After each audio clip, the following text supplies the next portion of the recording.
Mothers and fathers, husbands and wives, sisters and brothers, friends for life. We won't live in the past. We're making it last. It's time for another conversation. Welcome to Making It Last podcast, where it's all about helping us to have better relationships, not just with ourselves, with other people.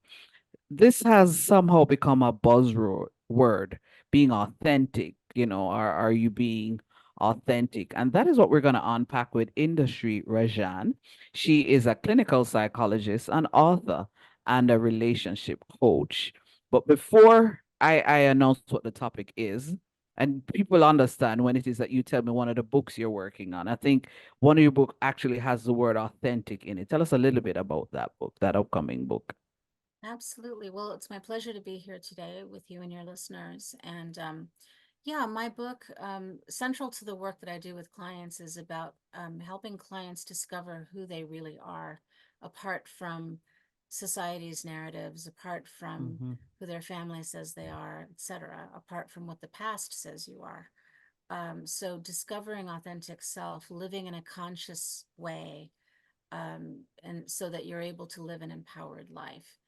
So I look at, how do those concepts impact our relationship with our bodies, with Mm-hmm. our sense of who we are in the world, in terms of career, in terms of our gender, so many different things. So I look at the idea of authenticity and living consciously, and I kind of apply that lens to various aspects of what Okay. it means to live life and relate to others and relate to self. Okay. Which is a nice segue then into what we're going to be unpacking this time around is what does living in one's authentic power mean? What does Mhm. that mean? Well, in my work, what it tends to address is, are you aware of why you make the choices that you make, and why you land in certain relationships, why you find yourself on certain paths in life? Um, and if you aren't, and most people are not able to answer that question, believe it or not. Um, but if you aren't, then what is it that has impelled you to make the choices that you've made, right? And oftentimes it's connected to living reactively and unconsciously rather than living consciously and responsively, right? Mm. Reaction versus response, which is a thread that goes through communication, which is a Mm-hmm. thread that goes through, how we end up in a sexual relationship, where you kind of end up in a relationship where you thought you loved someone. People, we find that language, oh, I've fallen out of love with you. No, most of the time people don't know who they've fallen in love with, because if we're living life in a reactive space, Mm-hmm. then we're not really connecting with, oh, I feel this way and this is important to me, therefore I'm making this choice, therefore I'm choosing this person, right? Um, so I think the core of authenticity is really about um, taking the time to understand who you are, apart from, all of the ways in which the world and people in your life label and identify you, right? Because oftentimes I think we find ourselves in situations where we kind of look at it and go, gosh, I thought this was going to make me happy, but I hate it. Or I don't Mm. understand how I ended up here. Or, the falling out of love thing. It's like, well, I thought I loved you, but now I don't. And, so there's a disconnect. And usually the disconnect is that we have not really gotten to know who we are. And then added to that, perhaps, if we're impelled by fear or shame or guilt or trauma, then really owning the power that we have and being willing to show up in the world exactly as we are, without explanation, without excuse, right? Mm. Yeah. Mm. How then do you so what is resonating from all of what you said just now is basically then having a strong sense of self. Mm-hmm. Yes? That's right. And being aware of who you are, how you show up in different spaces. Mm-hmm. what then? I'm going to use myself as an example because I was literally asked just now by a student because in my other life, I am the chair of an academic department, so I have to deal with young people on a regular basis. And one of the questions she's doing an assignment, and one of the questions she asked, she said, "Some people, see you as with a strong personality," and she asked some other things. And I said one of my responses to her, I said, "I'm not about to dumb myself down or be less of me to then, I guess, quote unquote, appease other persons."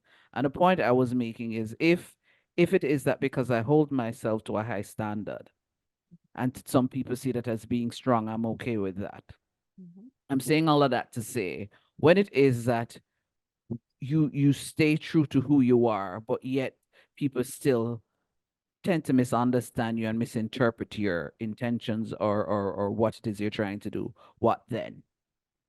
Well, I think that, that's absolutely right. We shouldn't minimize who we are for the sake of other people's comfort, for the sake of other people's story about who we are, right? I mean, so many times I get clients who are living out some version of life that their mother wanted them to live or their father wanted them Mm, to live, but they're resigned to life. They're not really truly joyful in life, right? To me, true joy is connecting with why you're here. True joy is connecting with every single person is a unique imprint in the universe. If you are living out something that is other than what your true. soul says you are, you're not going to experience real joy, right? So, absolutely, we don't minimize uh, who we are or back off of Mm-hmm. what living our truth because someone else doesn't understand it or because someone else is uncomfortable with it or won't accept it, right? But what does that mean on the flip side? It means that Mm, you need to have boundaries and have a sense of, okay, not only having a sense of who you are, but do you feel good about who you are you able to align with life in a way that really makes sense to you? Because if you do that and you live from that place, then the fear of not fitting in or not belonging or being perceived in one way or another, that's not going to really have as much of a hold. And I'm not saying that we're not going to mm-hmm. experience fear or insecurity, because goodness knows all of us do. I do, everybody does.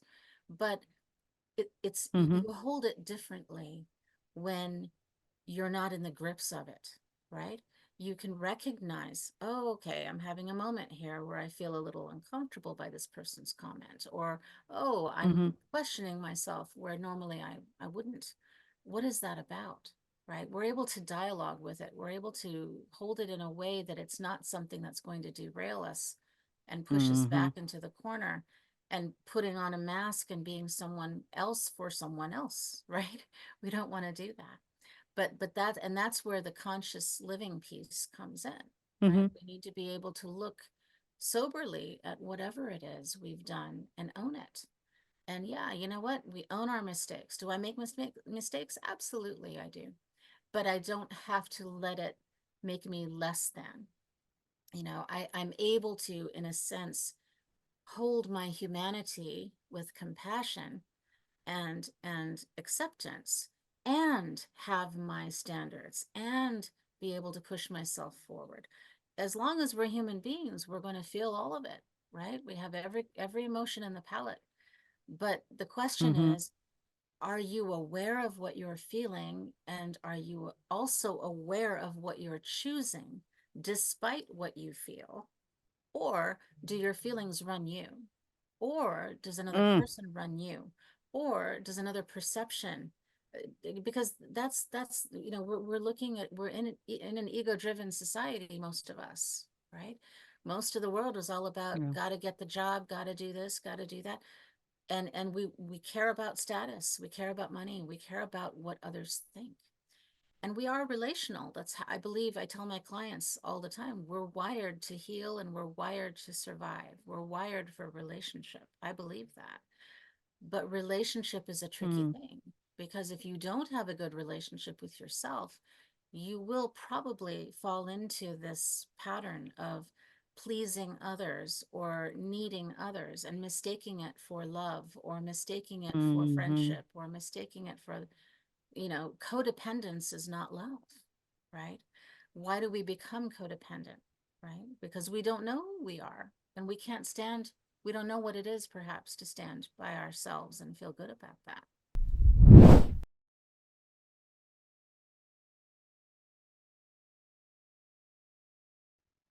Hi, I'm Dr. Indushree Rajan, and I'm here with Noreen Daly on the Making It Last podcast. We're talking about what it means to live an authentic, empowered life. But we must take a break to hear a word from our partners. But we'll be back. You can't live your best life without a healthy immune system. Boost your immune system the delicious way with Zappy's organic juices and punches. Made from local produce with zero added sugar, our juices cleanse and revitalize your body as they boost your natural immunity. Try our delicious flavors. Beat It, Berry Bomb, Get Fresh, Ton Up, and Island Splash. Find us on Instagram at Zappy's Organics or call or send a WhatsApp message at 1-876-779-8910 to order today. That's 1-876-779-8910. Zappy's Organic Juices and Punches. Live your best life today. Making it last is all I care to do. You loving me, I loving you. Mothers and fathers, husbands and wives, sisters and brothers, friends for life.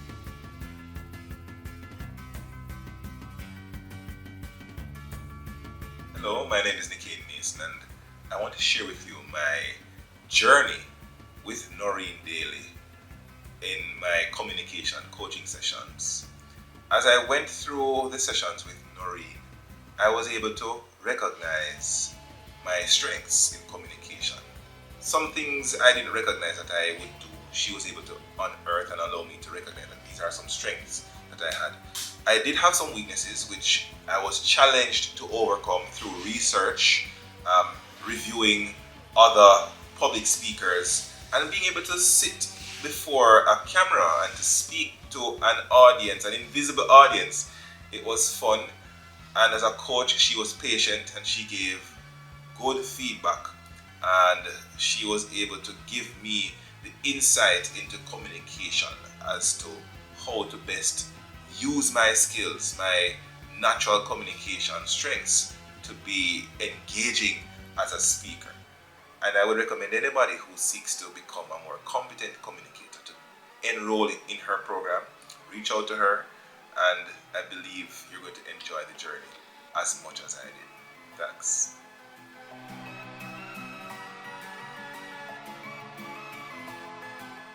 Welcome back. I'm Dr. Indushree Rajan, and we're talking about what it means to live an authentic, empowered life. Let's continue the conversation.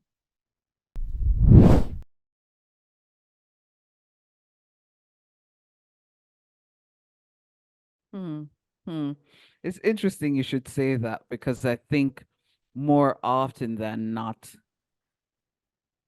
a lot of us don't take the time to know ourselves, to know exactly what it is that we need. And the fact that you just said that whole idea of codependence, I think if some of us stop to think, we end up sometimes in different spaces with persons who, but if we really go to the root of it, why am I connected to this person, why am I with this person, it's really not for the right reasons. So it's interesting you should highlight that, because a lot of it then goes to knowing you and knowing what you want. But for a lot of persons who probably, even because I think sometimes it's not even at a particular age, because you can have some persons who you're old but then they still don't know themselves.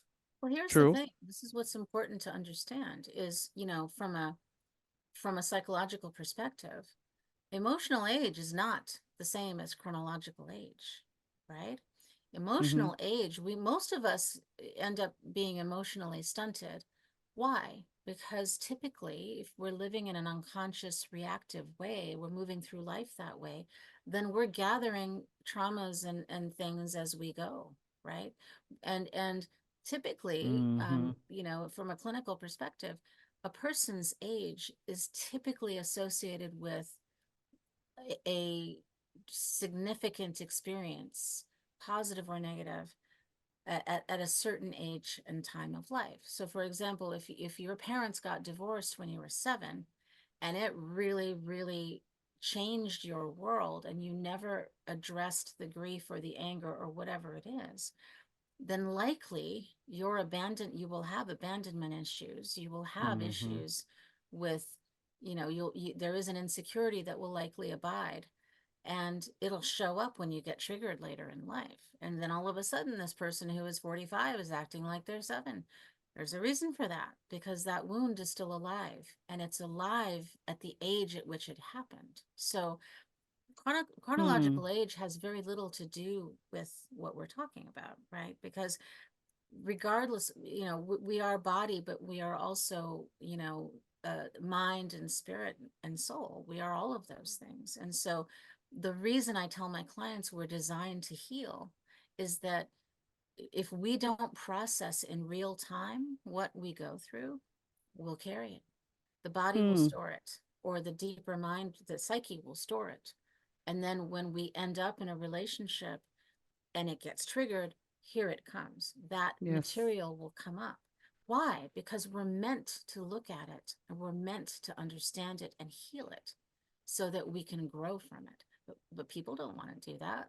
No, they want to Yeah. just, okay, we broke up, got to get out to the bar, got to get out to the club and meet someone else, right? But what's going to happen is, Yeah. and this leads into a very important word that I'm sure, you know, I think all of us have dealt with it in some way, shape, or form, which is chemistry, right? Mm-hmm. You get into a bar, you get into a club, you're dancing with someone, it's like, ooh, you know, who is that? And all of a sudden, without having any reason to be attracted to this person beyond their face or body, you're in it Mm-hmm. with this person.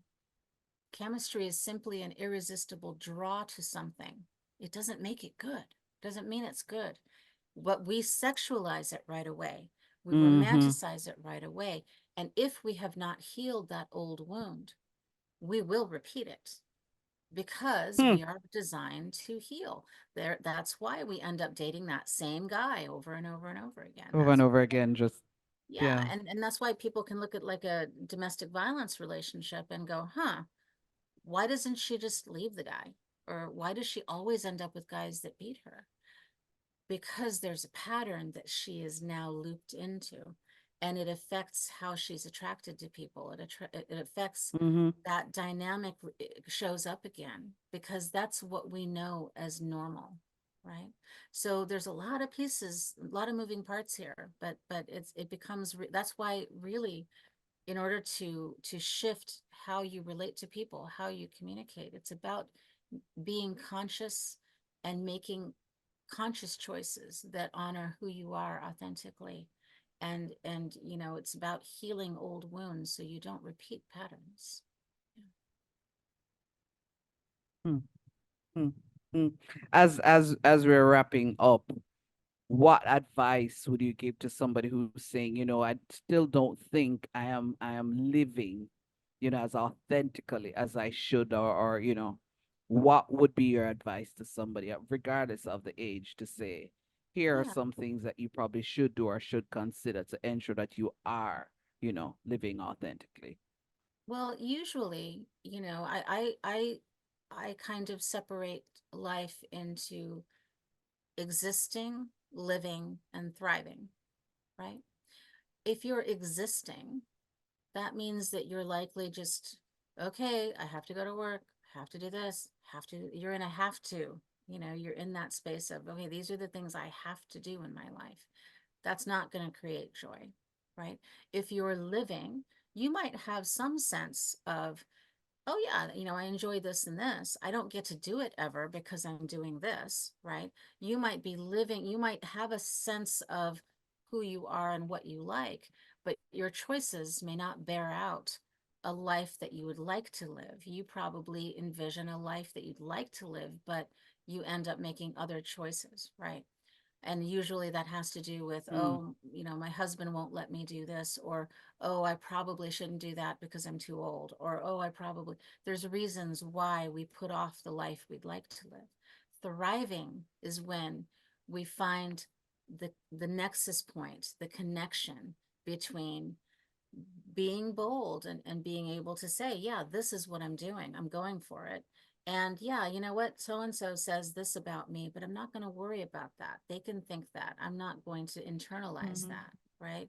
And yeah, I'm going to challenge myself, even though, yeah, the fear is here, it's real, but I'm going to do this anyway.